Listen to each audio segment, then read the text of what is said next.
Hey everyone, what's going on? Eli here from Deep Discounts Club. Today I'm bringing you a look at this electric spin scrubber. Let's go ahead and open this thing up. The nice thing is this scrubber can get very long if you use the telescoping attachments.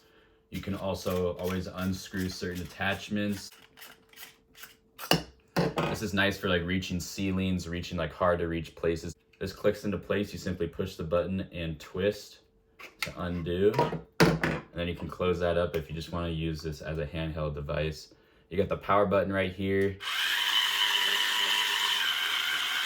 As you can see, there are 2 speeds, and this thing does spin very, very fast, and it will save a lot of arm strength. Right here, you open it up, you've got the USB-C port for charging.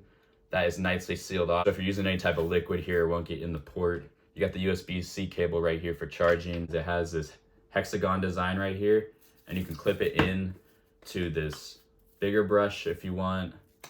You can also clip it into this thing, and then you can use all these different polishing and buffing pads, and it has Velcro, and it just sticks to each of these things very easily.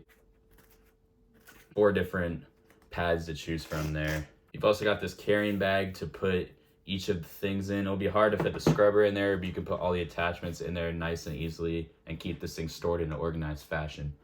That's it. Overall, I can highly recommend this. It's super fast. I love all the different accessories, and it'll save me a lot of time and strength while I'm cleaning. Thanks for watching.